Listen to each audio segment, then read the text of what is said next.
Hey class, so today we're going to talk recipes. Have you guys ever had the holidays come around or any type of family gathering and you just didn't know what to bring or what would really have people remember your dish? Well, I have just the thing. Today I'm going to demonstrate how you can make my popular butter baked chicken. So starting off, we need these key ingredients: one whole chicken, a pan, aluminum foil, seasonings, bell peppers, onions, kitchen scissors, a turkey baster, of course, butter, and some olive oil. Getting right into it, we're going to start off with cleaning our chicken and our vegetables. We're going to start by putting our chicken inside of a bowl with lemon, white vinegar, and cold water. I repeat, we only use cold water. When it comes to the vegetables, you can use either or.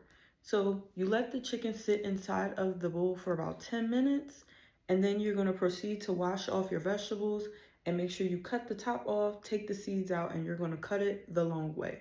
Once you cut it the long way, you're gonna sit your bell peppers and your onions to the side. Now we're gonna get into cleaning the chicken.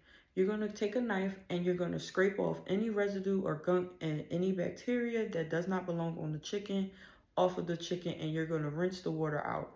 You're gonna rinse the chicken about 3 to 4 times. I typically use I typically rinse it off about 4 times just to make sure that it's clean. And then once it's clean, you're gonna pat the chicken. You're gonna lay the chicken on top of a plastic cutting board, and then you're gonna pat the chicken completely dry.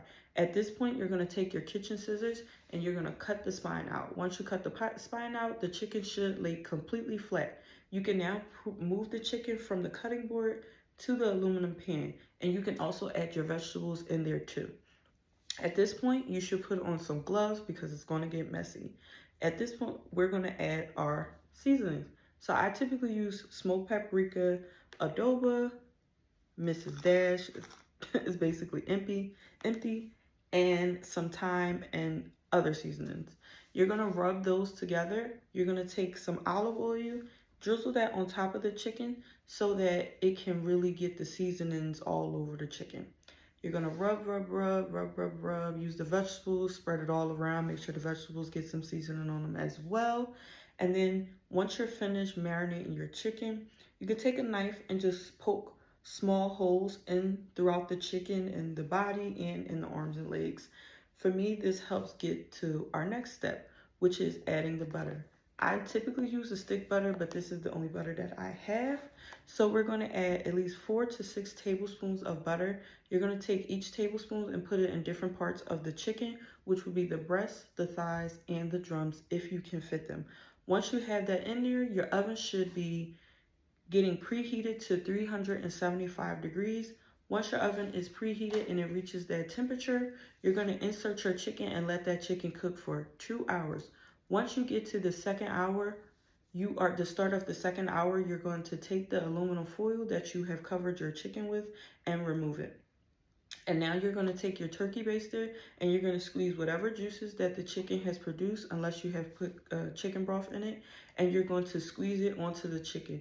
I would say to do this every half an hour or 20 minutes just so that you're watching it and the chicken doesn't dry out. After it reaches about 2.5 hours, you can take your chicken out and it should look like this. And you can serve it to friends, family, or whoever is hungry. And I guarantee you, they will want more. Bye.